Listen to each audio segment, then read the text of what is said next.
그리고 저녁에 침대에 누웠는데 할머니가 옛날 생각이 나는 거야. 할아버지를 툭툭 치면서 여보 영감, 이렇게 깨끗이 씻고 맛있게 먹고 이렇게 침대에 누우니까 우리 신혼 생각난다. 당신 생각나? 신혼 때 당신 이렇게 냉랭하지 않았어. 당신 신혼 때 잘 때 내 손 꼭 잡아주던 거 생각나 안 나? 딱 그런 거예요. 할아버지 가만히 생각해보니까 손을 잡아줘야 될 것 같은 거야. 그래서 할머니 손을 싹 잡았어요. 그랬더니 할머니가 여보 영감, 당신이 내 손 잡아주니까 너무 행복하다. 근데 당신 생각나? 당신 신혼 때 이렇게 내 손 잡는 걸로 끝내지 않았어. 당신 잘 때마다 꼭 내버려 뽀뽀해주던 거 생각나 안 나? 딱 그런 거예요. 생각해보니까 뽀뽀도 해줘야 될 것 같은 거야. 그래서 할아버지가 할머니 손을 쫙 잡은 상태에서 고개를 돌려서 뽀뽀를 쭉 해줬어요. 근데 할머니가 너무 여보 영감, 당신이 내버려 뽀뽀해주니까 나 새댁된 기분이야. 너무 행복하다. 여보 영감 너무 고마워. 근데 여보 영감, 당신 생각나? 당신 신혼 때 내버려 뽀뽀하는 걸로 끝내지 않았어. 당신 그 이루 내기 잘근잘근 애무해주던 거 생각나 안 나? 딱 그런 거예요. 그랬더니 그때서 할아버지가 얼굴이 울그락불그락 하면서 확 이불을 내던지고 나가버린 거예요. 그래갖고 할머니가 여보 영감 어디가? 문 열고 나가는 할아버지한테, 그랬더니 할아버지가 딱 문지방에 서서 할머니를 딱 째려보고 이렇게 말을 했어요. 기다려, 이빨 갖고 올 테니까. 딱 그랬다는 거 아니에요. 이제 여러분들 노인들은요 부부밖에 없어요. 정말 부부가 귀하게 여겨야 되는 거예요. 그런데 이 할머니가 1년 전에 돌아가신 거예요. 딸은 하나 있는데 교통사고를 하고 인사불성이 된 거예요. 딸은 인사불성이 된 거예요. 누구 돌볼 사람 없나 했더니 이 할아버지 3층짜리 빌딩을 갖고 있었던 할아버지야. 3층짜리 빌딩을 갖고 있고, 그러니까 나이를 먹으면 또 어떤 문제가 있냐면 안 보이죠, 안 들리죠, 기억력 까무락까무락거리죠, 여기 아프죠, 저기 아프죠.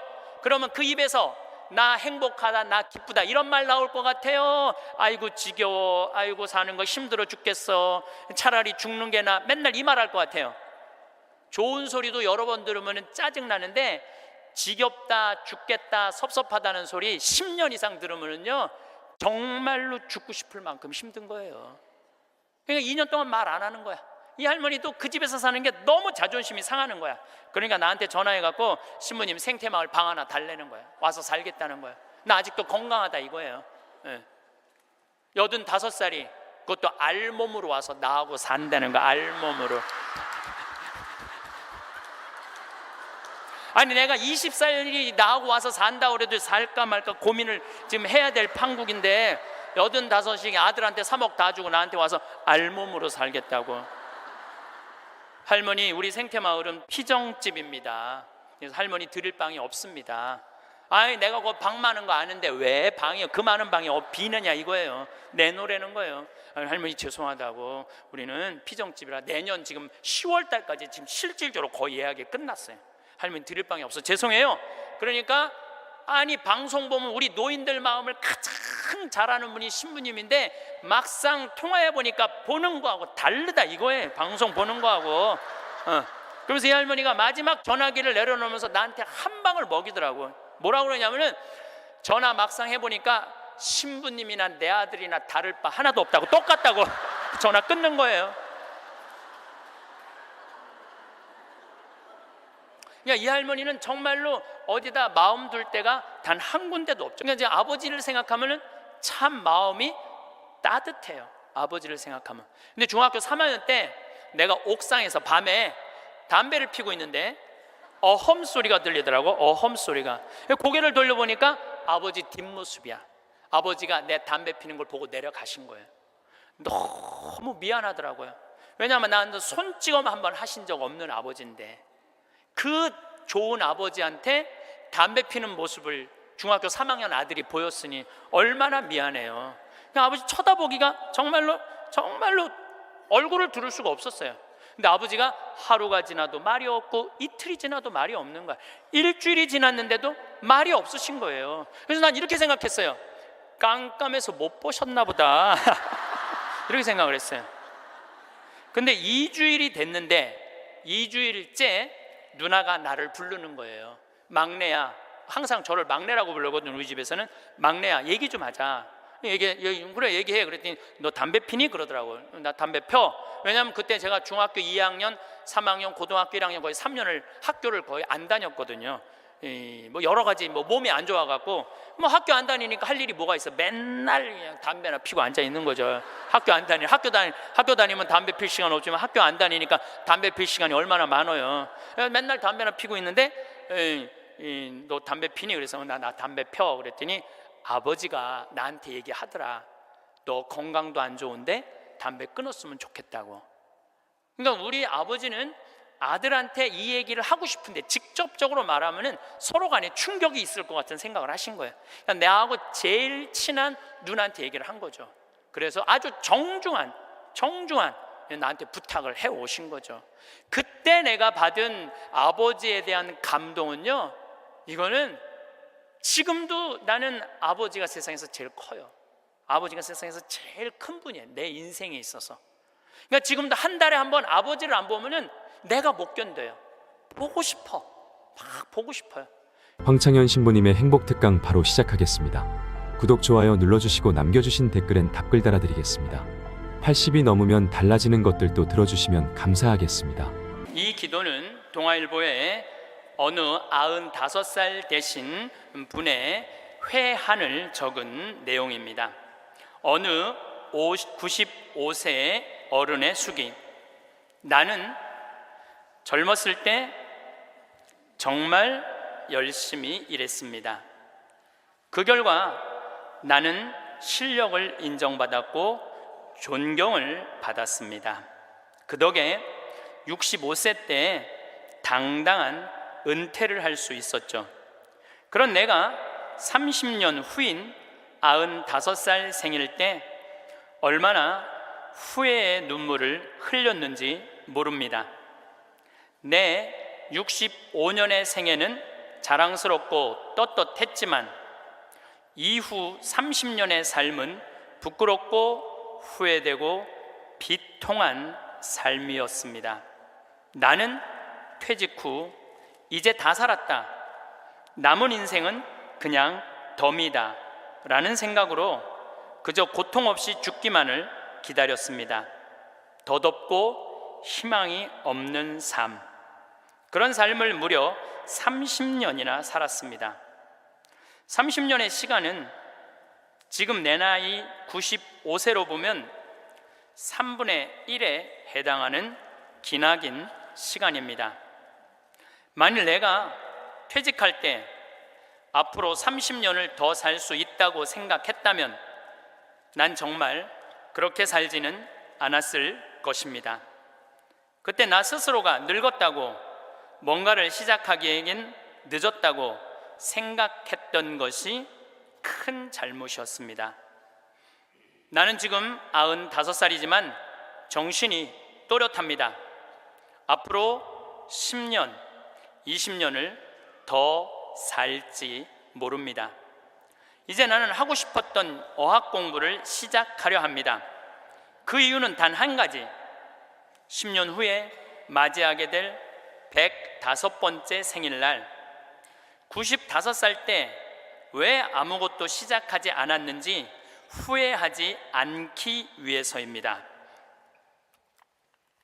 성부와 성자와 성령의 이름으로 아멘. 우리가 죽는 날만 기다리는 사람은 사는 게 재미가 하나도 없어요. 죽는 날만 기다리는 사람은. 근데 이분은 65살에 은퇴하고 나는 죽는 날을 이제 죽을 거야. 그리고 몇 년 동안 죽는 날을 기다렸느냐면 30년 동안 죽는 날을 기다린 거야. 95살까지. 그러니까 30년 동안 돌아보니까 그 30년이 너무나 멀쩡했거든. 그 너무 아까워. 30년이. 내가 죽는 날만 기다리지 말고 65살서부터 95살 때까지 정말로 먹고 마시고 놀았다면 얼마나 행복했겠어요. 근데 이분은 그러지 못했던 거예요. 늘 드리는 말씀이지만 이제 60 되신 분들은 100살까지 삽니다. 60 되신 분들은 40년 남았어요. 50 되신 분들은 110살 삽니다. 내가 51인데 내가 몇 년 남았느냐면 59년 남았어요. 내가 59년.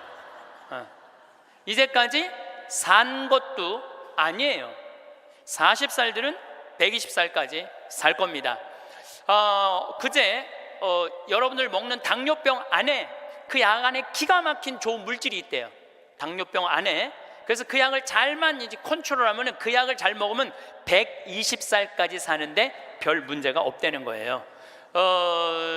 러시아에서는 노화 물질을 느리게 하는 약을 개발해낸 거예요. 그래서 이 약을 먹으면 70살이 돼도 안 늙는 거야. 70살이 돼도 20살 같이 몸매가 좋고 피부도 좋다는 거예요. 이제 이 약을 먹기 시작하면은, 제가 아까 말씀드렸듯이 세상은 완전히 새로운 세상이 펼쳐지고 있는 거예요. 그래서 미래 학자들이 앞으로는 애를 몇 살에 낳는 게 가장 합리적이냐면은 70살에 낳는 게 가장 합리적이라는 거예요. 70살에 애를 낳는 게. 그런데 저는 여기에 전적으로 동의합니다. 여기 지금 7, 80대신 분들 다 20살에 시집 가셔서 애 낳고 살았을 거예요. 그럼 생각을 해봐요. 20살에 애 낳고 행복한 거냐? 애 한 살 때 행복하고 그 다음부터 자식 때문에 평생 속 새까맣게 끓고 사는 거예요. 여기 있는 분들 말을 안 해서 그렇지 얘기해보면은요, 지금 평생 자식 때문에 속 썩고 사는 분들 많을 거예요. 생각을 해봐라. 내가 100살까지 살면은 20살서부터 100살까지 80년 동안 자식 때문에 속 썩고 사는 게 나요? 아니면은 늙음하게 70에 나가고 한 30년 보다가 죽는 게 나요? 어느 게 나요? 어느 게 나요? 늙음하게 자식 보다가 죽는 게 훨씬 나은 거예요. 저는 그래서 70에 애 낳는 게 좋다고 생각이 들어요. 70에 애 낳는 게. 4년 전에 우리나라가 100살 이상이 1,800명이었어요. 여자가 1,700명, 남자가 100명이에요. 100명. 여자들이요 안 죽어요. 여자들이 이상하게. 그런데 작년에 우리나라가 100살 이상이 몇 명이냐면은 15,000명이에요. 15,000명. 이제는 제가 보기엔 총알같이 이제 100살 이상이 50만 명, 100만 명 시대도 온다는 거예요. 100살 이상이. 근데 80살까지는 괜찮아요. 오래는 데도 있고 갈 때도 있고. 근데 80살이 넘으면은 갈 데도 없고 올 데도 없어요. 80살이 넘으면은. 그러니까 80살 넘는 분들 대부분은 어떻게 사느냐 하면은 뒷방에 앉아갖고 하루 종일 앉아있는 거. 뒷방에 앉아갖고. 그럼 뒷방에 하루 종일 앉아있는 분들 웃을 것 같아? 안 웃을 것 같아? 안 웃어요. 웃을 일이 있어요? 혼자 하하하 하고 뭐 방에서 뭐 하고 그렇게 웃어요? 안 웃어요. 그러니까 하루 종일 한 번도 안 웃는 건 문제도 아니야. 일주일 내내 한 번도 안 웃어. 일주일 내내 한 번도 안 웃는 건 문제도 아니야. 80살에서부터 90살까지 10년 동안 한 번도 안 웃고 사는 할머니들 많아요. 그런 할머니들은 90살 때 보면 얼굴이 어떤 줄 알아요? 이러고 산다니까. 그러면은 80살 넘어서서 웃고 살려면 어떻게 해야 되느냐? 해만 뜨면 집을 나가야 돼요. 해만 뜨면 집을 나가야 돼요. 해만 뜨면 집을 나가서 경복궁을 가든 덕수궁을 가든 창덕궁을 가든 온양온천을 가든 파리를 가든 뉴욕을 가든 이스라엘을 가든 돌아다녀야 돼. 이렇게 돌아다닐 수 있을 때까지 돌아다니는 할머니들은 죽을 때 어떻게 죽는지 알아요? 지쳐서 죽는다니까. 지쳐서. 95살 때쯤에 나는 힘들어서 도저히 못 살겠다, 나는 이제 죽어야 되겠다 라고 지쳐서 죽는다니까. 죽을 땐 지쳐서 죽어야 돼요. 근데 어떤 분이 자기도 미치냐면 자식도 미치게 하는 분이 어떤 분이냐면은 80살에서부터 90살까지 돈 쓰는 거 무서워갖고 한 번도 바깥에 안 나가는 사람들. 이런 사람들은 10년 동안 안 움직이면요 허벅지에 뼈밖에 없어요. 근육이 하나도 없어요. 이분들은 90살에 할 수 있는 일은 딱 한 가지예요. 누워서 똥오줌 싸는 거예요. 90살에 똥오줌을 싸기 시작하면요 삶의 질은 완전히 바닥으로 떨어지는 거예요. 싸는 본인도 힘들고 치는 자식들도 힘든 거예요. 생각을 해봐요. 여러분들 90살이 싸는 똥이랑 1살이 싸는 똥이 같아? 이건 달라요. 한 살이 싸는 똥은 향이라도 나지. 향이라도 나요. 90살이 싸는 똥은 서로 못 견디는 거예요. 여러분들이 자식한테 줄 수 있는 최고의 선물은 뭔 줄 아세요? 내 발로 마지막까지 화장실 가 주는 게 자식한테 줄 수 있는 마지막 선물이에요. 그러려면 어떻게 해야 돼? 나가야 돼. 무조건 돌아다녀야 돼요. 무슨 돈으로? 집 잡혀서 돌아다녀요. 집 잡혀서 돌아다니세요. 자식한테 물려줄 생각하지 말고. 여러분들이 만약에 70살에 다 살았다고 생각하고 자식들한테 재산을 물려주는 순간 여러분들은 자식 잃어버리고 재산 잃어버리고 인생 잃어버리는 거예요. 여러분들 70살에 자식들한테 재산 주면은 자식이 계속 찾아오고 용돈 주고 찾아와요, 안 찾아와요? 용돈도 안 주고요, 찾아오지도 않아요. 그래서 이번 10월 2일 날 노인의 날 무슨 법이 발효가 됐느냐면 불효자 방지법이 발의가 됐어요. 불효자 방지법. 불효자 방지법이 뭐냐면은 내가 재산 주고 다 줬는데, 집도 줬는데 자식이 용돈도 안 주고 찾아오지도 않으면은 내가 준 재산, 내가 준 집을 다시 찾아올 수 있는 법 아니에요. 예, 다시 찾아올 수 있는 건, 넌 용돈도 안 주고 나 책임도 안 지니까 원래 내 자산이니까 내 다시 갖고 올게. 그런데 70살이 넘어서 법원에 다시 준 재산 찾아오겠다고 법원에 소송 걸 수 있는 할머니들이 몇 명이나 될 것 같아요? 그냥 참고 사는 거예요. 참고, 속은 새카맣게 참고 사는 거야. 그러니까 가만히 보니까 만만한 게 나야, 나. 예, 왜냐하면 저 신부님한테 찾아가면 저 신부님은 나를 받아줄 것 같은 생각이 드는 거지. 그러니까 나한테 70살 넘은 분들이요 전화해갖고요, 신부님 사정 얘기 다 해요. 나 자식들한테 재산 주고 다 줬는데 자식들 박사 사업하고 잘 사는데 나 찾아오지도 않는다고. 그런데 나 너무 멀쩡하다고, 나 아직도 건강하다고, 나 평창해갖고 설거지도 할 수 있고 빨래도 할 수 있고 다 할 수 있다는 거예요. 청소도 할 수 있고. 그래서 나 신부님하고 같이 살고 싶다는 그런 분들 많아. 요즘 나하고 살자는 여자가 너무 많아.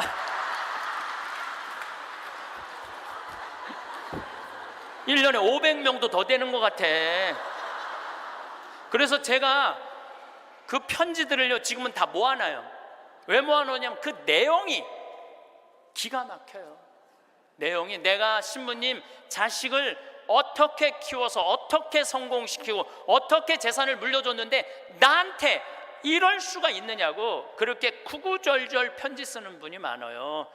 그런데 그 자식 재산은 찾아올 생각하지 않고 내가 자식보다 낫게 생각이 드는 거지. 나하고 살자고, 나하고 살자고.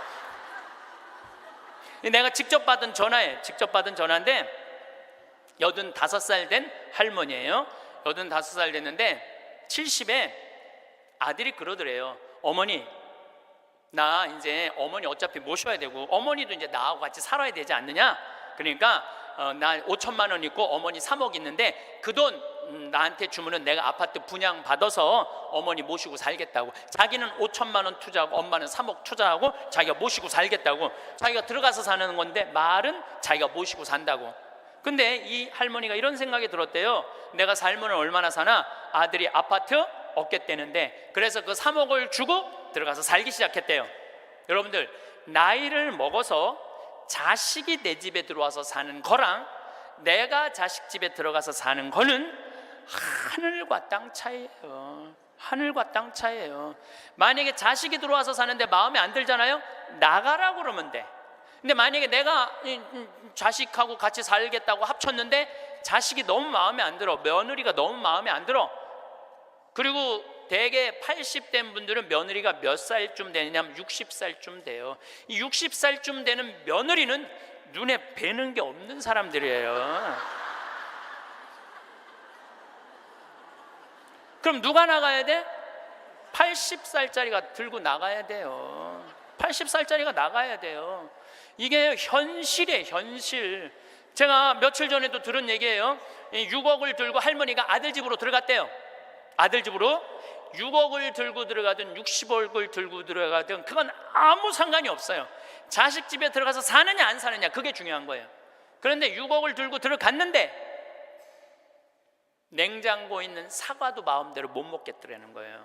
왜냐하면 이거 혹시 며느리가 손자 주려고 갖다 놓은 거 아닌가. 그래서 전화를 했는데 얘야 나 이거 먹어도 되느냐고. 왜 그러고 사느냐 이거예요. 그냥 혼자 편안하게 6억짜리면은 3억짜리 아파트 가고 3억은 은행에다 넣어놓고 한 달에 100만 원만 써도 30년을 먹고 살 수 있는데 왜 그렇게 사느냐 이거예요. 그리고 이제 여러분들의 인생의 주인공은 누구냐면 여러분들이에요. 자식이 여러분들 효도할 수 없어요. 이제는 효도는 할 수 없는 세상이에요. 제가 아주 단언을 합니다. 여러분들 효도는 할 수도 없고 받아 먹을 수도 없는 세상이에요. 생각을 해봐요. 여러분들 110살까지 산다고 생각을 해봐. 110살 먹은 엄마가 90살 먹은 아들한테 전화해갖고 얘야 너 왜 나 요즘 안 찾아와? 그러면은 90살 먹은 아들이 당황스러울 거예요. 엄마 아직도 안 죽은 건가? 죽었는지 안 죽었는지 지금 헷갈리는데 가끔씩 엄마가 전화해갖고 너 왜 나 안 찾아오냐면 아들이 90살 먹은 아들이 당황스러울 것 같아? 안 당황스러울 것 같아요? 살았는지 죽었는지도 몰라요. 90살 된 아들은. 막말로 여기 계신 분들 지금 8, 90된 어머니 하루에 몇 번 생각해요? 떨어져 살면은 일주일에 한 번도 생각 안 할 때도 많을 거예요. 일주일에 한 번도. 근데 엄마는 오로지 자식만 생각하는 거야. 왜? 자기 인생을 살 줄 몰라서 그러는 거예요. 자아실현이 뭔지 몰라서 그런 거예요. 자아실현. 자기 인생을 산 사람은 자식이 있든 없든 자식이 찾아오든 안 찾아오든 아무 상관없이 자기 인생을 살아요. 근데 자기의 삶이 없는 사람은 오로지 자식만 쳐다보고 110살 때도 90살 먹은 아들한테 너 왜 나 안 찾아와? 나 너밖에 없는데. 그럼 아들이 엄마가 지금 죽었다가 살아난 건지 살았다가 죽은 건지 이거 헷갈린다니까요. 아들이. 이제는 효도는 없는 시대, 효도는 없는 시대예요. 그러니까 이제 85된 분이 70살 때 들어가서 아들하고 살기 시작했대요. 근데 75이 돼도 안 죽고 80이 돼도 안 죽더래. 근데 나이를 먹으면 먹을수록 여러분들 돈이 더 필요해요. 돈이 더 필요해. 나이를 먹으면 먹을수록. 그래갖고 83살에 아들한테 500만 원만 달라고 그랬대요. 왜냐하면 3억을 줬으니까 500만 원을 달라고 그럴 자격이 있는 거죠. 근데 그때부터 아들이 2년 동안 말을 안 하더래요. 저는 아들 편이에요. 생각을 해봐요. 여러분들, 이 아들은 엄마하고만 살아요? 60살 된 며느리하고 사는 거예요. 며느리가, 아내가 맨날 뭐라고 그럴 것 같아? 나 저 시어머니하고 사는 거 지겨워. 당신 택해. 엄마야 나야. 맨날 그래도 모시고 살아야지 어떻게 지금 어머니 어딜 가라고 그런다고 맨날 이렇게 달래는 와중에 그런 상황도 모르고 500만 원 내놓으라 그러니까 이 아들이 엄마 쳐다보기가 싫은 거예요. 2년 동안 말을 안 하더래. 2년 동안. 여러분들 한 집에 사는데 아들이 2년 동안 나 사람 취급 안 하고 말 안 하면 그 집에서 살고 싶겠어요? 살고 싶지 않죠. 그러니까 나이를 먹으면 또 어떤 문제가 있냐면 안 보이죠, 안 들리죠, 기억력 까무락까무락 그러죠, 여기 아프죠, 저기 아프죠. 그러면 그 입에서 나 행복하다, 나 기쁘다 이런 말 나올 것 같아요. 아이고 지겨워, 아이고 사는 거 힘들어 죽겠어, 차라리 죽는 게 나, 맨날 이 말 할 것 같아요. 좋은 소리도 여러 번 들으면 짜증나는데 지겹다, 죽겠다, 섭섭하다는 소리 10년 이상 들으면요 정말로 죽고 싶을 만큼 힘든 거예요. 그러니까 2년 동안 말 안 하는 거야. 이 할머니도 그 집에서 사는 게 너무 자존심이 상하는 거야. 그러니까 나한테 전화해갖고 신부님 생태마을 방 하나 달래는 거야. 와서 살겠다는 거야. 나 아직도 건강하다 이거예요. 85살이 그것도 알몸으로 와서 나하고 산다는 거야. 알몸으로.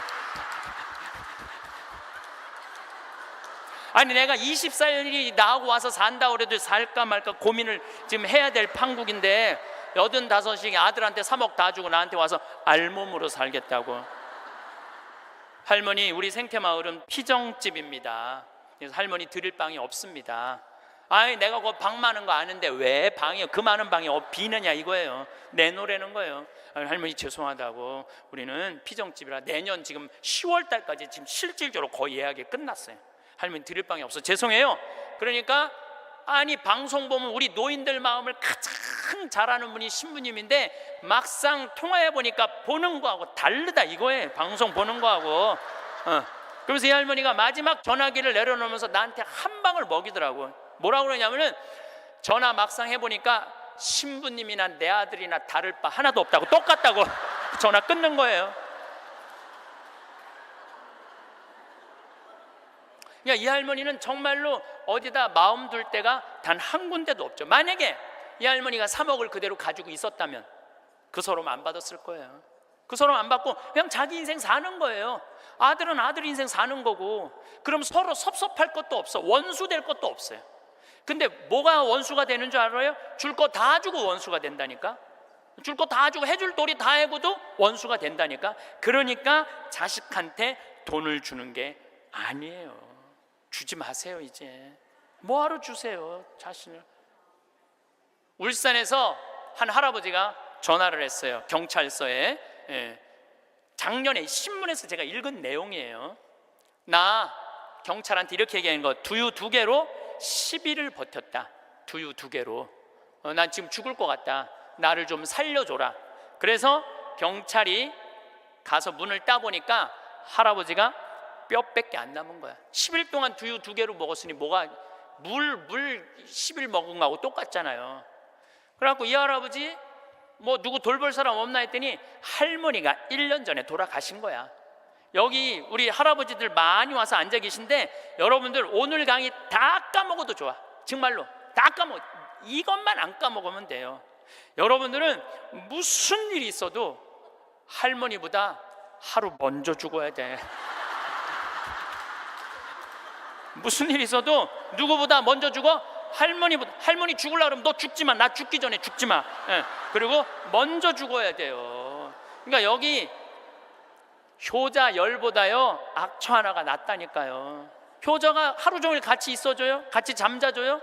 못하는 거예요. 악처가 같이 밥 먹어주고 같이 있는 거예요. 그러니까 여기 오늘 할아버지들은 제발 할머니들 가슴 아픈 일 하지 마세요. 그냥 마누라가 시키는 대로 하고 사세요. 머리 깎으라 그러면 가서 머리 깎고, 목욕하라면 목욕하고, 내복 추우니까 내복 입으라면 내복 입고, 내복 벗으라면 벗고, 시키는 대로 하고 사세요. 시키는 대로. 근데 이 할머니가 1년 전에 돌아가신 거예요. 어떤 금술 좋은 할머니하고 할아버지하고 한 집에 살았어요. 근데 그날 오후 따라 할머니하고 할아버지하고 목욕을 깨끗하게 했어, 둘이서. 그리고 저녁을 맛있게 차려 먹었어. 그리고 저녁에 침대에 누웠는데 할머니가 옛날 생각이 나는 거야. 할아버지를 툭툭 치면서 여보 영감, 이렇게 깨끗이 씻고 맛있게 먹고 이렇게 침대에 누우니까 우리 신혼 생각난다. 당신 생각나? 신혼 때 당신 이렇게 냉랭하지 않았어. 당신 신혼 때 잘 때 내 손 꼭 잡아주던 거 생각나 안 나? 딱 그런 거예요. 할아버지 가만히 생각해보니까 손을 잡아줘야 될 것 같은 거야. 그래서 할머니 손을 싹 잡았어요. 그랬더니 할머니가 여보 영감, 당신이 내 손 잡아주니까 너무 행복하다. 근데 당신 생각나? 당신 신혼 때 이렇게 내 손 잡는 걸로 끝내지 않았어. 당신 잘 때마다 꼭 내 볼에 뽀뽀해주던 거 생각나 안 나? 딱 그런 거예요. 생각해보니까 뽀뽀도 해줘야 될 것 같은 거야. 그래서 할아버지가 할머니 손을 쫙 잡은 상태에서 고개를 돌려서 뽀뽀를 쭉 해줬어요. 근데 할머니가 너무 여보 영감, 당신이 내 볼에 뽀뽀해주니까 나 세댁된 기분이야. 너무 행복하다. 여보 영감 너무 고마워. 근데 여보 영감, 당신 생각나? 당신 신혼 때 내 볼에 뽀뽀하는 걸로 끝내지 않았어. 당신 그 이루 내기 잘근잘근 애무해주던 거 생각나 안 나? 딱 그런 거예요. 그랬더니 그때서 할아버지가 얼굴이 울그락불그락 하면서 확 이불을 내던지고 나가버린 거예요. 그래갖고 할머니가 여보 영감 어디가? 문 열고 나가는 할아버지한테. 그랬더니 할아버지가 딱 문지방에 서서 할머니를 딱 째려보고 이렇게 말을 했어요. 기다려, 이빨 갖고 올 테니까. 딱 그랬다는 거 아니에요. 이제 여러분들 노인들은요 부부밖에 없어요. 정말 부부가 귀하게 여겨야 되는 거예요. 그런데 이 할머니가 1년 전에 돌아가신 거예요.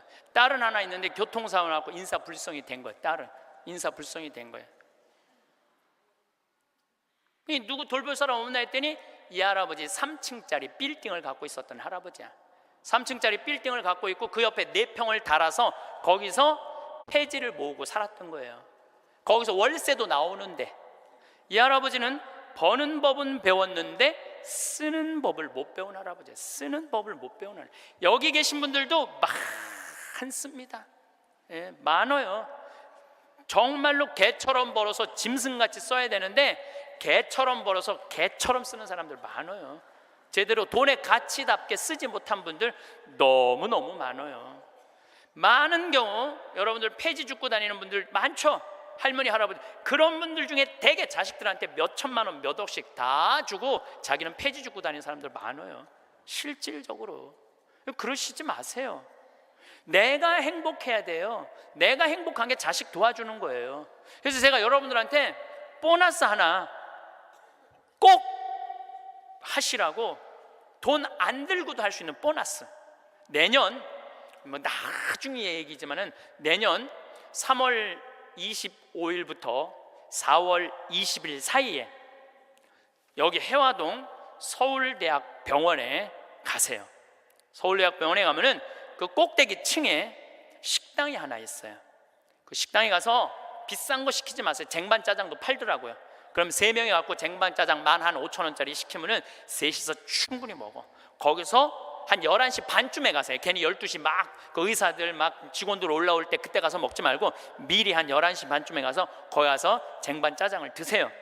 왜 거기서 쟁반짜장을 먹으라고 말씀드리느냐 하면은 거기서 보이는 경치가 경복궁, 창덕궁, 창경궁, 비원, 청와대까지 다 보이는데 막 새순이 막 돋아날 때 그 경치가요 너무 멋있어요.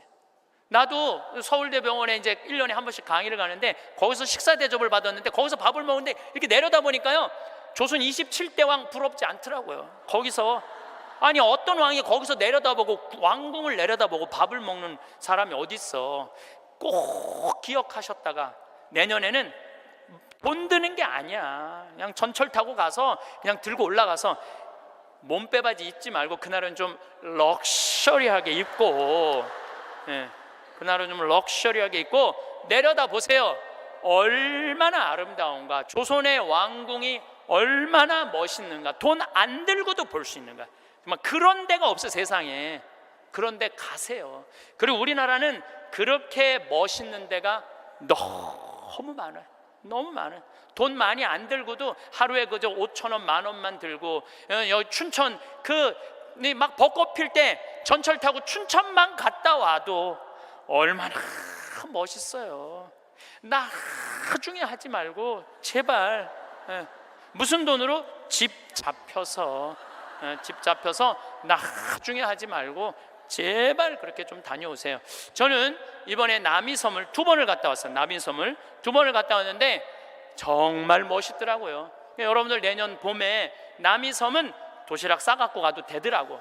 도시락 이렇게 싸서 뭐 김밥 이렇게 싸갖고 마음 맞는 친구들이랑 갔다가 오세요. 매일 그렇게 다니세요. 그렇게 다녀봤자 하루에 뭐 5,000원, 10,000원밖에 안 돼. 신부님 그렇게 다 썼는데 그때도 안 죽으면 어떻게 해요? 걱정하지 마세요. 돈 다 썼는데도 그때도 안 죽으면 국가에서 용돈 20만 2,600원 나온다. 걱정하지 마세요. 그거 받아 쓰면 되죠. 뭘 걱정을 해요. 빚만 안 지면 돼. 근데 빚지는 것도 가만히 보면 나이 먹어서 빚지는 것도 본인이 빚지는 게 아니에요. 다 욕심 때문에 빚지는 거야. 자식 때문에 빚지는 거야. 얼마 전에도 할머니 할아버지들이 뭐 어디 해갖고 뭐 1,700억인가 다 사기로 날린 사람들, 사기만 안 당하면 돼요. 사기 당하는 이유도 여러분들이 다 욕심 때문에 당하는 거. 늙어서 무슨 투자를 해? 그냥 쓰다가 저기 뭐 또 돈 떨어지면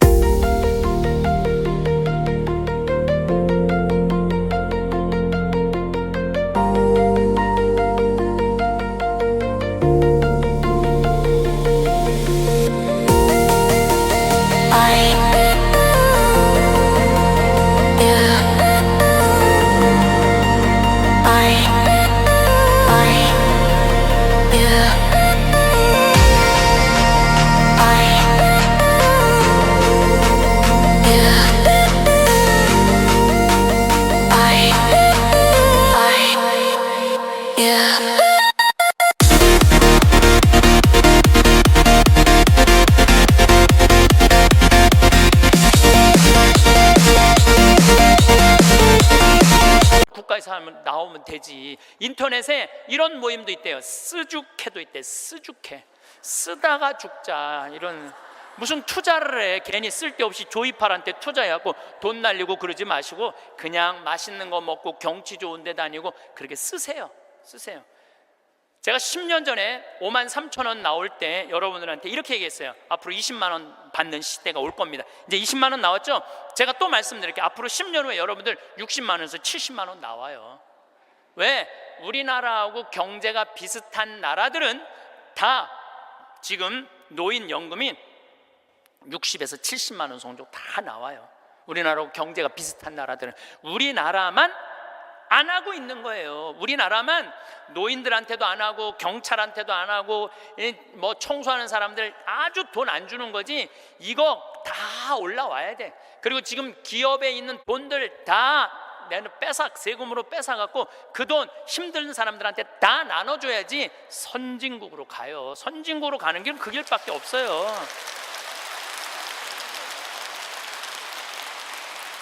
미국은 가보니까 할머니 한 분이 95살 먹은 할머니야. 이번 LA 갔는데 나한테 용돈을 $1,000를 주더라고요. 정말로 나이 많으신 분이야. 용돈을 $1,000를 100만 원을 주는 거예요. 할머니 무슨 돈이 있어? 우리 돈 많아. 그래. 내가 그래서 궁금해갖고 물어봤어. 미국의 할머니들은 한 달에 돈 하나도 없는 분들 연금이 얼마 나오냐면 $800가 나와요. $800면 우리나라 돈으로 85만 원이 나와요. 85만 원. 그런데 85만 원뿐만 아니라 집도 없어 이런 분들은 그러면 아파트 월세까지 다 나와요. 시골은 $200, 도시는 $300 하거든 월세가. 그것까지 다 나오는 거니까 한 달에 100만 원 정도가 나오는 거야. 근데 만약에 이 할머니가 한 달에 100만 원을 줬는데 1년 연말 결산을 해봤는데 100만 원을 다 안 써서 50만 원밖에 안 썼어. 그러면은 이 할머니는 돈이 있던가 돈이 필요 없던가 하는 할머니라고. 그 다음에는 연금을 40만 원밖에 안 줘요. 그래서 미국에 다녀보면 할머니들이요 그 돈 쓰려고 얼마나 돌아다니는지 몰라요. 그러니까 쓰죽해가 생기는 거야. 쓰다 죽자. 그냥 나한테 용돈도 $1,000씩 주는 거지. 내가 그 할머니한테 5년 전에도 나한테 만나서 그랬대요. 그래서 할머니 손을 잡고 할머니 내가 한 5년 후에 여기 또 올 것 같은데 그때 또 봐요. 그랬더니 그때는 좀 생각을 해봐야 될 것 같아 그러시더라고요. 100살 때는 생각을 해봐야 되겠다 이거죠. $30,000가 통장에 넘었으면요 연금을 안 줘요. 미국도. 그러니까 자기 통장에 3천만 원 밑으로 자꾸 만드는 거예요. 쓰라는 거예요. 근데 우리나라도 그렇게 갑니다. 분명히 그렇게 가요. 그리고 우리나라가 부정적인 요소도 많지만은 제 판단에는 앞으로 전 세계에서 가장 발전한 나라 중에 하나예요. 우리나라가. 그러니까 걱정하지 마세요. 예수님이 걱정하지 말라고 해도 뭘 이렇게 쓸데없는 걱정을 많이 하고 그래.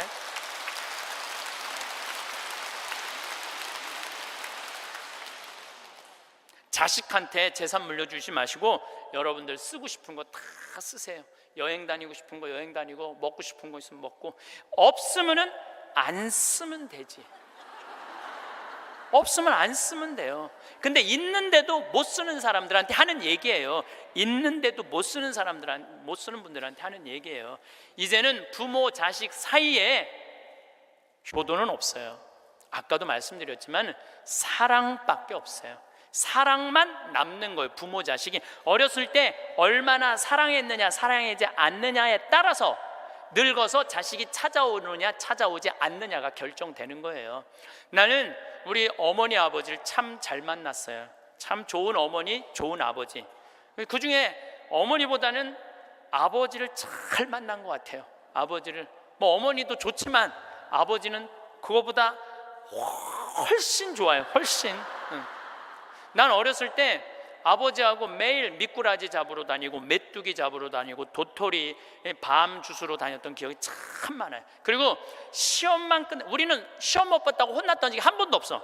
그런데 어쨌든 시험만 끝나면 아버지가 짜장면을 사서, 초등학교 때 우리는 항상, 나는 한 달에 한 번은 아버지하고 짜장면을 먹으러 갔어요. 내가 2년 전에 우리 형이 둘이거든요. 형들한테 이제 무슨 같이 놀면서, 나 어렸을 때 아버지가 시험 끝나면 꼭 짜장면을 사줬어. 나 막내라 그렇게 사줬던 것 같아. 그랬더니 형들이 그러는 거예요. 너도 먹었냐? 우리도 시험 끝나면 꼭 먹었는데? 그러더라고요. 생각해보니까 열받더라고요. 나는 한 달에 한 번 먹고 아버지는 한 달에 3번씩이나 먹었던가 생각을 해보니까. 그러니까 어렸을 때 미꾸라지도 어떻게 잡았느냐면은, 논에 보면 웅덩이 있죠, 옆에. 거기 물 다 퍼내. 아버지하고 바가지로 다 퍼내면 그 진흙 안에 미꾸라지 많아. 그럼 그거 탁 잡아다, 그 잡는 그 느낌이 얼마나 좋은지 몰라요. 미꾸라지가 진흙을 딱 잡으면은 미꾸라지가 꾸물쭉꾸물쭉하고 막 생기는 거 있잖아요. 우렁도 있고. 참 행복한 시절 보냈어요. 그러니까 이제 아버지를 생각하면은 참 마음이 따뜻해요. 아버지를 생각하면. 근데 중학교 3학년 때 내가 옥상에서 밤에 담배를 피고 있는데 어험 소리가 들리더라고. 어험 소리가. 고개를 돌려보니까 아버지 뒷모습이야. 아버지가 내 담배 피는 걸 보고 내려가신 거예요. 너무 미안하더라고요. 왜냐하면 나는 손찌검 한번 하신 적 없는 아버지인데, 그 좋은 아버지한테 담배 피는 모습을 중학교 3학년 아들이 보였으니 얼마나 미안해요. 그냥 아버지 쳐다보기가 정말로 얼굴을 두를 수가 없었어요. 근데 아버지가 하루가 지나도 말이 없고 이틀이 지나도 말이 없는 거야. 일주일이 지났는데도 말이 없으신 거예요. 그래서 난 이렇게 생각했어요. 깜깜해서 못 보셨나 보다. 이렇게 생각을 했어요. 근데 2주일이 됐는데 2주일째 누나가 나를 부르는 거예요. 막내야. 항상 저를 막내라고 부르거든요. 우리 집에서는. 막내야, 얘기 좀 하자. 그래 얘기해. 그랬더니 너 담배 피니? 그러더라고요. 나 담배 펴. 왜냐하면 그때 제가 중학교 2학년, 3학년, 고등학교 1학년 거의 3년을 학교를 거의 안 다녔거든요. 뭐 여러 가지 몸이 안 좋아갖고 학교 안 다니니까 할 일이 뭐가 있어? 맨날 그냥 담배나 피고 앉아 있는 거죠. 학교 다니면 담배 필 시간 없지만 학교 안 다니니까 담배 필 시간이 얼마나 많아요. 맨날 담배나 피고 있는데 너 담배 피니? 그래서 나 담배 펴. 그랬더니 아버지가 나한테 얘기하더라. 너 건강도 안 좋은데 담배 끊었으면 좋겠다고. 그러니까 우리 아버지는 아들한테 이 얘기를 하고 싶은데 직접적으로 말하면은 서로 간에 충격이 있을 것 같은 생각을 하신 거예요. 그러니까 나하고 제일 친한 누나한테 얘기를 한 거죠. 그래서 아주 정중한 나한테 부탁을 해 오신 거죠. 그때 내가 받은 아버지에 대한 감동은요, 이거는 지금도 나는 아버지가 세상에서 제일 커요. 아버지가 세상에서 제일 큰 분이에요. 내 인생에 있어서. 그러니까 지금도 한 달에 한 번 아버지를 안 보면은 내가 못 견뎌요. 보고 싶어. 막 보고 싶어요. 그래서 나는 요즘은 11월, 12월 내 시간이 하나도 없어요. 아버지 만나러 갈 시간이 없어. 그래도 내일은 내가 수원에 강의가 있거든요. 우리 집이 수원이니까 내가 아침에 나오면서 전화했어요. 아버지 같이 밥 먹자고. 그러니까 아버지하고 밥을 먹고 아버지를 쳐다보고 있으면 내가 행복해. 우리 아버지는 나이가 85살이에요. 나는 해가 가면 갈수록 아버지가 더 좋아요. 해가 가면 갈수록. 나 시간 남은 수원 가서 여자 안 만나요. 아버지 만나지. 근데 아버지가 지난 10월 달에 우리 생태마을에 오셔서 산에 가셔서 산삼을 2뿌리를 캐갖고 오셨어요. 아들 준다고, 나 준다고 2뿌리를 캐갖고 오셨어요. 그런데 그런 거조차도 나는 오랫동안 기억에 남을 거예요. 우리 아버지는 지금 산에 가갖고 바위 틈에 그 꽃을 산삼 그거를 잎을 보셔갖고 그걸 캐갖고 이 손마디보다 약간 두꺼운 걸 2개를 캐갖고 오셨는데, 지금도 나는 아버지가 90살이 되든 95살이 되든 100살이 되든 아버지를 보고 싶은 마음은 변함이 없을 거라고 생각을 해요. 아버지를 보고 싶은 마음은. 왜냐하면 너무너무 사랑하니까. 앞으로는 여러분들 앞으로 펼쳐질 세상에 여러분들 자식한테 효도해라, 나 찾아와라 이런다고 자식이 찾아올 것 같아. 지금 부모 안 찾아가는 자식이 650만 명 중에 125만 명이 부모 안 찾아가요. 추억이 있어야지. 먹고 먹고 마시고 놀았던 기억이 있어야지. 늙은 아버지하고 먹고 마시고 노는 거예요. 성서 잘 묵상해 보세요. 내가 이거 첫째 시간, 이게 6강인데 첫째 시간에 먹고 마시고 노는 일이 얼마나 중요한지 아주 잘 설명을 해놨어요. 여러분들 그걸 한번 보세요. 예수님이야말로 우리를 진정으로 사랑하는 우리 진정한 왕이야. 정말 왕이 백성이랑 먹고 마시고 놀잖아요. 그럼 백성의 속마음을 다 알아요. 백성을 위로할 수 있는 거예요. 그러니까 우리의 왕이야말로, 요즘 대림절 지내시죠? 우리의 왕이야말로 진정한 왕이에요. 우리랑 먹고 마시고 노니까. 왕이 나하고 먹고 마시고 놀면 여러분 가슴 설레지 않아요? 우리나라 지금 임금이, 우리나라 지금 대통령이 백성들하고 여러분들하고 매일 먹고 마시고 놀면서 여러분들 속사정 이해해 준다 그러면은 그 대통령한테 목숨 바칠 것 같아, 안 바칠 것 같아? 대통령이 나하고 지금 청와대에서 와갖고 여러분들하고 여기 명동에서 같이 매일 먹고 마시고 놀면 목숨 바칠 것 같아, 안 바칠 것 같아요? 바치죠? 예수님한테 왜 목숨을, 여러분 예수님한테 목숨 바치는 분들이죠? 우리의 임금이야말로 진정한 킹 오브 킹, 왕 중의 왕이다. 저는 요즘 이 먹고 마시고 노는 거 묵상하면서 예수님을 더 사랑하게 됐어요. 참 좋으신 분이에요. 해리 리버맨이라는 할아버지가 있어요. 이 할아버지는 나이가 몇 살이냐면은 104살에 돌아가셨어요. 미국, 원래는 유태인이야. 폴란드에서 너무너무 가난하게 살다가 어디로 갔느냐면은 미국으로 이민을 갔어. 가갖고 뭐 정말 일을 많이 했어. 제조업도 하고. 근데 이제 77살에 은퇴를 했어요. 돈도 많이 벌고. 그래갖고 이제 미국에도 노인정이 있어요. 매일 노인정에 가고 할 일이 없으니까 맨날 체스를 뒀어요. 근데 81살에 같이 체스 두던 친구가 아파갖고 안 나왔어. 안 나와갖고 하루 종일 멍 때리고 있는데 거기에 자원봉사자가 할아버지 친구 안 나왔다고 하루 종일 가만히 앉아있지 말고 옆에 화실이 있는데 그 화실에 가서 그림 좀 공부 좀 해보고 그림 좀 그려보라고 그럽니다. 그랬더니 이 할아버지가 이런 말을 해요. 나는 태어나서 지금까지 단 한 번도 붓을 잡은 적이 없다. 먹고 살기 바쁜데 무슨 붓을 그리냐.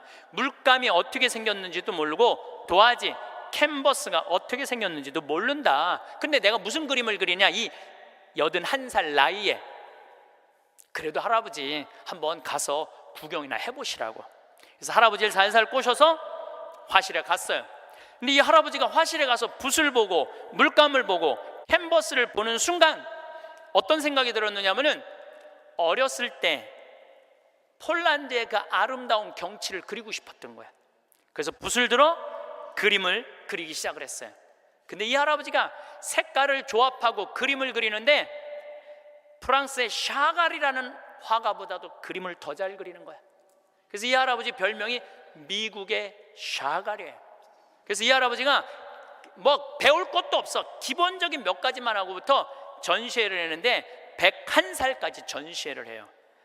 근데 101살까지 전시회를 하는데 나이 먹으면 보통 전시회하면은 동네에서 그런 식으로 하잖아요. 근데 이 할아버지는 그런 전시회가 아니야.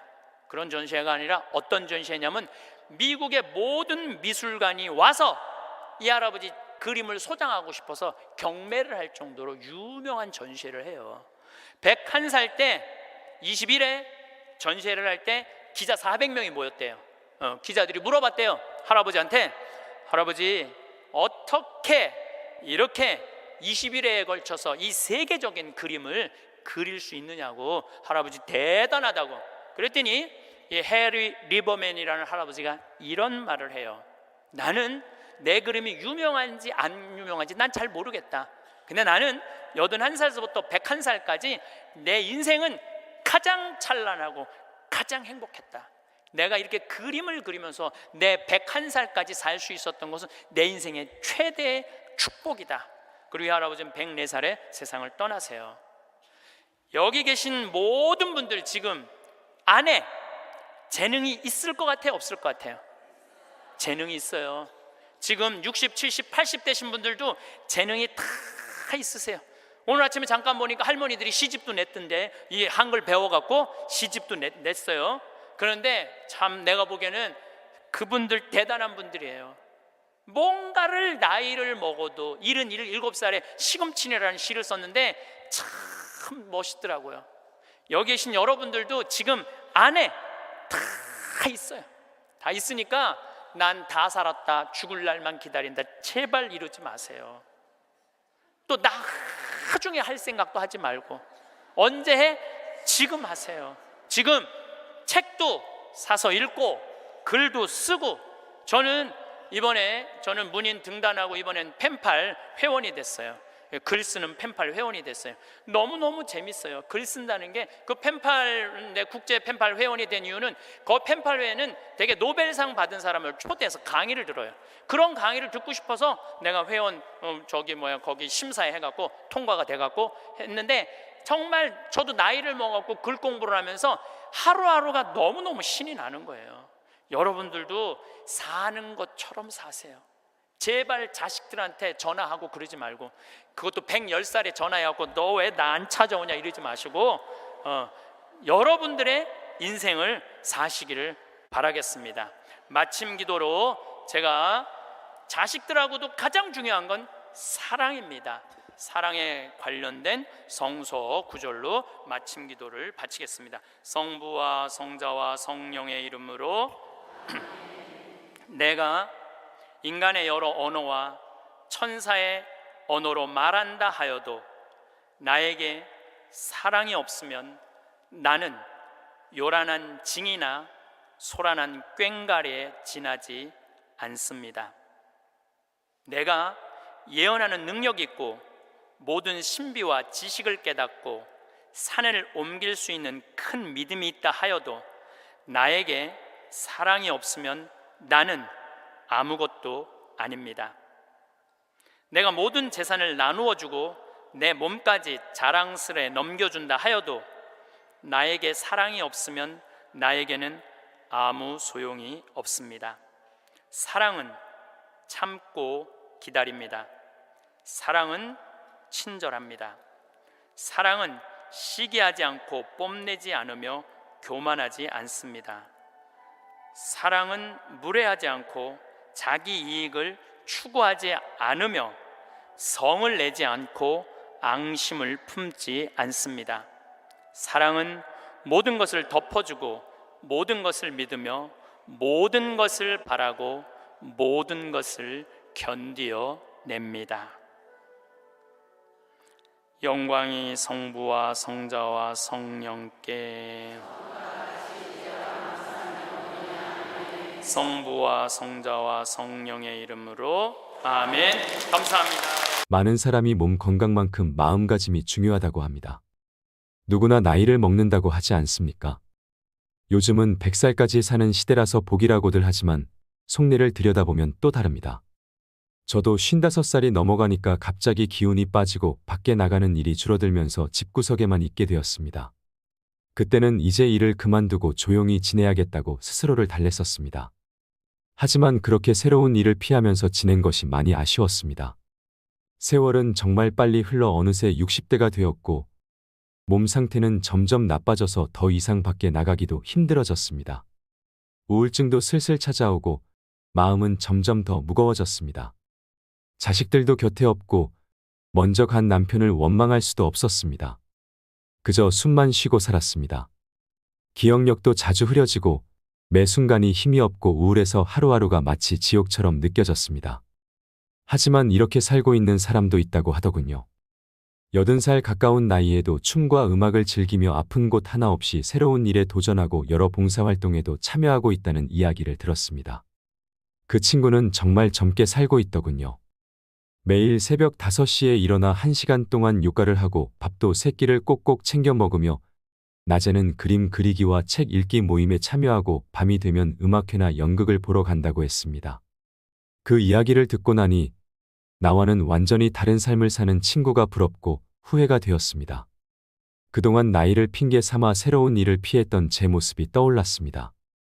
하지만 60살을 넘기고 나서 몸 관리를 하지 않은 채로 늙어버린 저는 몸의 변화를 확실히 느끼게 되었습니다. 이 상태로 결국 70살, 80살을 넘기면 가까운 미래마저 장담할 수 없을 정도로 급격히 늙고 아프게 되겠구나, 그저 이렇게 누워만 있다가 허무하게 생을 마감할 수도 있겠구나 하는 생각이 머릿속을 가득 메웠습니다. 그때부터 저는 이런 현실 속에서 어떻게 더 나은 삶을 준비할 수 있을까 고민하며 중년, 노년의 삶에 대해 공부하기 시작했습니다. 제가 가장 처음 공부한 건 건강이었습니다. 건강이야말로 모든 일의 시작이니까요. 60대가 넘어가면 근육이 줄어들고 관절이 닳아서 기운이 빠지면서 움직이기가 불편해지고 머리 기능이 약해지면서 기억력이 크게 떨어지며 신경세포가 늙어가면서 오감이 둔해진다는 것을 알게 되었습니다. 또 몸속 세포의 움직임이 느려지고 기운이 빨리 빠져서 아무리 오래 자도 피로가 풀리지 않는 몸이 되어버린다는 사실을 깨달았습니다. 뒤늦게 후회했지만 아무 소용이 없었습니다. 80살이 되면 몸은 관리를 해도 좀처럼 회복되지 않기 때문입니다. 그렇기 때문에 80살 이전의 몸과 마음을 관리하는 것이 무척 중요합니다. 하지만 우리는 이 중요성을 잘 알지 못합니다. 그러니 이 영상을 보고 계신 여러분은 60대, 늦어도 70대부터는 관리를 시작해야 합니다. 그렇지 않으면 노년의 생활은 말 그대로 고통스러운 시간이 될 수도 있습니다. 그렇다면 다가오는 노년을 준비하기 위해 우리는 무엇을 해야 할까요? 지금부터 제가 늦게라도 시작해 남들보다 10년은 더 젊게 살 수 있었던 8가지 비결을 알려드리겠습니다. 먼저, 정기적으로 병원에 가서 건강검진을 받는 것이 무척 중요합니다. 자신의 건강 상태를 주기적으로 살피고 병을 일찍 발견하고 예방하는 데 힘쓰세요. 매년 정기 검진을 통해 혈압, 콜레스테롤, 혈당 수치를 확인하고 필요하다면 대장 내시경, 유방 촬영, 뼈 건강 검사 등을 추가로 받아서 몸 상태를 꼼꼼히 살피셔야 합니다. 귀찮다고 번거롭다고 미루다가는 돌이킬 수 없을지도 모릅니다. 뭐든지 알아야 예방하고 알아야 고칠 수 있습니다. 담배를 끊고 술을 줄이는 것도 건강을 위해 꼭 필요합니다. 더 늦기 전에 꼭 끊으셔야 합니다. 담배와 지나친 술은 건강을 해치는 주범입니다. 담배는 심장병과 폐질환의 주요 원인이므로 끊기 어려운 분들은 가까운 보건소에 가서 금연 프로그램의 도움을 받는 것이 좋습니다. 하루 한두 잔 이상의 술은 피하고 술을 마셨다면 꼭 물을 많이 드세요. 또한 꾸준한 운동이 얼마나 중요한지 강조하고 싶습니다. 일주일에 최소 2시간 이상 걷기 같은 운동과 근력 운동을 같이 하는 것이 좋습니다. 매일 30분씩 빠르게 걷는 것만으로도 심장 건강과 살 빼기에 큰 도움이 됩니다. 또한 운동을 꾸준히 하시면 근육을 유지하는 데 도움이 됩니다. 매일 아침 저녁으로 온몸 스트레칭으로 몸을 부드럽게 하는 것도 잊지 마세요. 고요한 밤은 산에 가는 것을 좋아하는데 산에 가면 상쾌한 기분과 맑은 공기를 마실 수 있기 때문입니다. 매일매일 어떤 음식을 먹는지도 중요하다고 할 수 있습니다. 여러 가지 영양분을 골고루 먹어서 몸의 균형을 맞추는 것이 중요합니다. 하루 2번 이상 과일과 채소를 먹어서 비타민과 미네랄을 충분히 보충하세요. 닭고기, 생선, 두부 같은 기름기 적은 고기를 통해 근육을 유지하고 생선이나 아마씨, 호두 등을 통해 오메가3 지방산을 먹으면 심장 건강에 무척 좋습니다. 또한 마음 다스리기를 하도록 하세요. 마음의 건강도 몸 건강만큼 중요합니다. 스트레스를 잘 다스리고 긍정적인 마음을 유지하도록 노력하세요. 매일 조금씩이라도 유튜브로 마음 다스리기나 요가를 하면서 마음의 평화를 찾고 친구나 가족들과 어울리면서 외로움을 덜고 활력을 되찾으세요. 책 읽기, 음악 듣기, 그림 그리기 등 자신이 좋아하는 취미를 통해 삶의 즐거움을 찾는 것도 좋습니다. 전문가들이 말하는 가장 중요한 것은 따로 있습니다. 바로 잠을 잘 자는 것입니다. 저도 비슷하게 생각하는데요. 매일 8시간 이상 잠을 잘 자서 몸과 마음을 회복시키세요. 잠자는 시간을 일정하게 맞추고 조용하고 어두운 환경을 만들어 깊은 잠을 잘 수 있게 하세요. 잠들기 1시간 전에는 핸드폰, TV 같은 것의 사용을 줄여서 잠의 질을 높이세요. 잠이야말로 최고의 보약입니다. 또한 감사할 일을 만드는 것이 중요합니다. 더 정확히 말하면 감사함을 표현하는 거죠. 마음의 안정과 긍정적인 태도를 유지하는 것이 중요합니다. 긍정적인 태도를 유지하고 작은 일에도 고마워하는 마음을 가지세요. 저는 매일 감사한 일을 3가지씩 적어가며 긍정적인 생각을 키우고 있습니다. 그리고 주변에도 긍정적인 기운을 주는 사람들만 곁에 두도록 노력하세요. 다 늙어서 궁상맞게 그런 걸 왜 하냐? 주책이다. 라고 하는 사람들은 피해야 합니다. 나이 들수록 꼭 사람들과의 관계에 얽매일 필요는 없습니다. 내 인생은 내가 주인공이라는 점을 절대로 잊지 마세요. 억지로 관계를 이어가기보다는 내가 좋아하는 사람, 나를 좋아하는 사람, 그리고 나를 좋게 만들어주는 사람만 곁에 두세요. 설령 그런 사람이 한 명도 없다 해도 괜찮습니다. 그 좋은 사람이 바로 당신 자신이 되어 스스로를 응원하며 살아가면 됩니다. 다음으로 활동적인 삶에 대해 이야기하겠습니다. 사람은 사람을 만나고 사회 활동을 하면 정신과 감정 건강에 좋은 영향을 미칩니다. 사람들과 어울리면서 외로움을 덜고 삶의 질을 높일 수 있습니다. 이는 사람들과의 유대감을 강하게 하고 삶의 목적을 찾게 해줍니다. 한 살이라도 더 젊을 때 동호회, 봉사활동 등을 통해 취미나 관심사가 비슷한 사람들과 어울리며 새로운 인연을 맺어보세요. 이런 활동들이 일상에 활력을 불어넣고 내일을 살아갈 힘이 됩니다. 여행도 정말 좋습니다. 여행은 새로운 경험을 통해 삶의 활력을 되찾게 해줍니다. 가까운 곳으로의 여행부터 먼 곳으로의 긴 여행까지 다양한 여행을 계획해보세요. 새로운 곳에서의 경험은 스트레스를 풀고 삶의 즐거움을 더해줍니다. 혼자 하는 여행도 좋지만 가족이나 친구와 함께 떠나는 여행은 더욱 의미가 있을 것입니다. 지금 나와 여행을 떠날 사람이 있는지 생각해보는 것도 의미 있는 시간이 될 겁니다. 잠시 영상을 멈추고 1분만 떠올려 보세요. 이처럼 활동적으로 사는 것은 몸과 마음의 건강을 모두 지키는데 무척 중요합니다. 운동뿐만 아니라 사회활동, 봉사활동, 여행 등을 통해 몸과 마음을 생기 있게 유지하세요. 새로운 사람들을 만나고 여러 경험을 쌓는 것은 노년을 더욱 풍성하게 만들어줄 것입니다. 또 취미 활동은 삶의 활력을 불어넣어줍니다. 그림 그리기, 음악 듣기, 책 읽기, 정원 가꾸기 등 자신이 즐길 수 있는 취미를 찾아보세요. 이런 활동들은 스트레스를 줄이고 정신 건강을 좋게 하며 삶을 긍정적으로 바라보는 데 도움이 됩니다. 새로운 취미를 시작하는 것은 머리를 자극하고 창의력을 키우는 데도 좋습니다. 그리고 나이는 숫자에 불과하다고 합니다. 50대와 60대에도 새로운 것을 배우고 도전하는 것은 무척 중요합니다.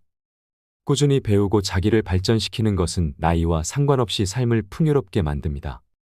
이는 단순히 새로운 지식을 얻는 것을 넘어 머리를 활발하게 유지하고 삶의 활력을 불어넣어줍니다. 제가 꾸준히 지켜오고 있는 것 중 하나는 책 읽기입니다. 책 읽기는 가장 쉽게 시작할 수 있는 공부 방법입니다. 여러 종류의 책을 통해 새로운 지식을 얻고 생각의 폭을 넓힐 수 있습니다. 역사, 철학, 과학 등 여러 분야의 책을 읽으면서 다양한 관점을 접할 수 있습니다. 또한 책 읽기는 머리를 자극해서 기억력을 높이고 머리 기능을 유지하는 데 도움을 줍니다. 매일 정해진 시간에 책 읽기를 습관으로 만들어 보세요. 예를 들어 잠들기 전 30분 동안 책을 읽는 것은 좋은 시작이 될 수 있습니다. 다음은 새로운 기술 배우기입니다. 새로운 기술이라고 해서 꼭 몸을 많이 써야 하는 어려운 것을 말하는 게 아니라 컴퓨터 다루는 법, 스마트폰 쓰는 법, 새로운 말 배우기 등도 좋습니다. 새로운 것들을 하나씩 배우다 보면 새로운 일자리를 찾는 데도 도움이 될 수 있습니다. 또 새로운 기술을 배우면서 느끼는 뿌듯함은 자신감을 높이고 더 많은 도전을 하게 하는 힘이 됩니다. 그리고 이렇게 공부하는 과정 자체가 머리를 젊고 건강하게 유지하는 데 큰 도움이 됩니다. 새로운 것을 배우는 동안 머리가 자극을 받아 더 활발하게 움직입니다. 이는 기억력과 집중력을 높이고 치매 예방에도 도움이 됩니다. 또 배운 지식과 기술은 실제 생활에서도 유용하게 쓸 수 있습니다. 더 나아가 배움을 통해 자신감과 성취감을 느끼며 더 많은 도전을 할 수 있는 용기를 얻게 됩니다. 마지막으로 가장 현실적이고 중요한 내용입니다.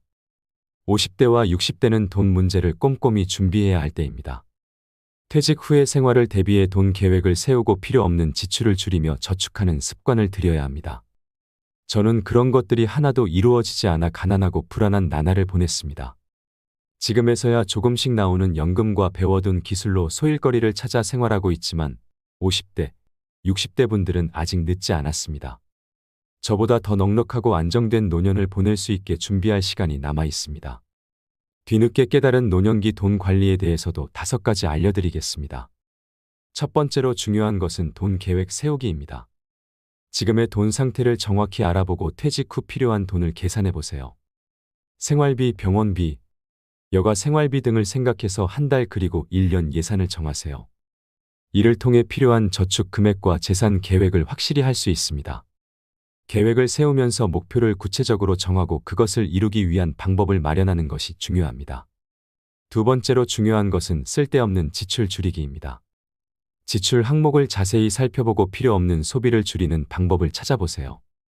예를 들어 잘 쓰지 않는 물건 사기를 멈추거나 전자제품의 절전 모드를 활용하는 등 작은 변화가 큰 절약이 될 수 있습니다. 아낀 돈은 저축이나 투자로 돌리는 것이 좋습니다. 필요 없는 지출을 줄이는 습관은 돈 관리를 크게 나아지게 할 수 있습니다. 세 번째로 중요한 것은 저축입니다. 투자를 한번 해보겠다고 그동안 모은 돈을 다 날리지 마시고 욕심 부리지 말고 저축이라도 꾸준히 시작하세요. 그리고 매달 일정 금액을 저축해서 아플 때 쓸 수 있는 비상금을 마련하세요. 아파서 자식들에게 짐이 되면 그만큼 우울한 일도 없습니다. 비상금은 최소한 6개월에서 1년치의 생활비는 준비하는 것이 좋습니다. 네 번째로 중요한 것은 연금과 보험 관리입니다. 연금 받는 시기와 금액을 확인하고 필요하다면 추가로 연금 상품을 알아보세요. 또 건강보험과 요양보험 등 필요한 보험을 미리 준비해서 만약의 상황에 대비하세요. 연금과 보험은 노후 생활의 중요한 안전망이 될 수 있으며 이것들을 꼼꼼히 관리하는 것은 꼭 필요합니다. 마지막으로 돈 관리를 위해 계속 노력해야 합니다. 돈 계획을 세우고 실천하는 것은 잠깐 하고 말 일이 아니라 오래 해나가야 할 일입니다. 그래서 계속해서 돈 상태를 점검하고 필요할 때마다 계획을 고치며 꾸준히 노력하는 것이 중요합니다. 돈 관리를 위해 끊임없이 배우고 새로운 정보를 얻으며 바뀌는 경제 상황에 잘 대처해야 합니다. 여러분, 50대와 60대까지 오시느라 정말 고생 많으셨습니다. 그동안 많은 어려움과 고비를 넘기며 살아오신 여러분의 노력이 헛되지 않도록 이제는 더욱 건강하고 행복한 삶을 누리시길 진심으로 바랍니다. 앞으로 올 미래, 중년과 노년에는 더 이상 고생하지 마시고 자신을 잘 돌보며 마음의 여유를 찾으세요. 지금까지 열심히 살아오신 만큼 이제는 그 결실을 맺을 때입니다. 자신을 사랑하고 건강을 소중히 여기며 소중한 사람들과 함께하는 시간도 많이 가지시길 바랍니다. 여러분의 삶이 더욱 풍요롭고 행복해지길 바라며 밝고 희망찬 미래를 위해 오늘도 한 걸음씩 나아가시길 바랍니다. 노년을 준비하는 방법에 대해 이야기해 볼게요. 건강하게 노후를 보내려면 어떤 것이 필요할까요? 첫 번째, 노후 생활도 공부가 필요합니다. 85살을 앞둔 지인 어르신은 노후에도 공부가 필요하다고 말씀하십니다. 70대의 건강을 지키면 80대 이후에도 건강을 유지할 수 있다는 것을 깨달았기 때문입니다. 70대는 받아들이기만 하는 공부가 아니라 배워온 것들을 나누는 공부가 되어야 합니다. 70대 이전까지 익숙한 것들은 80대에도 유지될 수 있으나 70대의 모든 걸 포기하고 숨어 지내면 남은 시간은 다른 사람의 도움을 받아야 하게 됩니다. 두 번째, 노년에도 할 일은 있습니다. 우리 마을에는 82살 융달 트럭 기사분이 계십니다. 사람들은 시골에 살면서 트럭이 없는데 짐을 옮길 일이 가끔 생기면 이 기사분께 연락합니다. 할아버지는 손을 떨지만 오랜 경험과 꼼꼼한 솜씨로 일을 해냅니다. 무거운 짐도 잘 들어 올리고 전국을 다니며 생기를 유지합니다. 장인들은 80살, 90살에도 건강하게 일을 합니다. 우리에게 은퇴란 없어야 하는 것이 아닐까요? 세 번째, 늙는다는 착각에서 벗어나세요. 늙는다는 착각이라는 책에는 시간 거꾸로 돌리기 실험이 나옵니다. 70대와 80대 노인들이 20년 전 시간으로 되돌아가 스스로 생활하도록 하는 실험입니다. 그 시절의 생활을 다시 해보니 노인들은 글자를 읽고 설거지와 청소, 강아지 산책까지 스스로 해냅니다. 노인들의 발목을 잡는 것은 몸이 아닌 몸이 안 될 거라고 믿는 생각입니다. 사회가 정한 때에 맞추지 말고 자신의 마음에 귀 기울여 보세요. 네 번째, 치매 때문에 불안해하지 않았으면 좋겠습니다. 치매 치료제가 나왔다는 소식을 본 적이 있습니다. 치매는 아밀로이드 베타 단백질이 생기고 쌓여서 생깁니다. 새로운 약들은 이 물질이 생기고 쌓이는 것을 막아서 초기 단계 치매 환자의 증상을 좋아지게 합니다. 치매를 예방하려면 손과 입을 바쁘게 움직이고 머리를 활발히 쓰며 담배를 피우지 말고 적당히 운동하는 것이 중요합니다. 치매 진단받는 순간 주변 사람들의 태도 변화와 사회적 역할을 잃는 것이 두려울 수 있습니다. 치매 예방에 힘쓰고 치매 환자를 편견 없이 바라보는 것이 필요합니다. 이렇게 조금씩 준비한다면 건강한 노후를 보내실 수 있을 것입니다. 여러분의 인생이 더욱 활기차고 즐거운 시간이 되길 바랍니다. 항상 건강하시고 행복하세요. 이 영상을 통해 단 한 사람이라도 위로와 힘을 얻는다면 그것만으로도 참으로 보람찬 일이 될 것 같습니다. 여러분의 따뜻한 한마디가 누군가의 인생에 큰 용기와 희망이 될 수 있기를 바랍니다. 시청해 주셔서 감사합니다. 각자 지금까지 고생하며 살아온 자신에게 또는 이 영상을 보고 있을 누군가를 위해 댓글로 힘이 되는 말 한마디씩 남겨보는 것은 어떨까요? 좋은 마음으로 댓글을 남기면 서로에게 힘이 되고 자신에게도 좋은 일이 찾아옵니다. 오늘도 서로에게 더 따뜻한 세상, 우리들의 행복한 노후를 바랍니다. 고요한 밤이었습니다. 구독과 좋아요는 큰 힘이 됩니다. 감사합니다.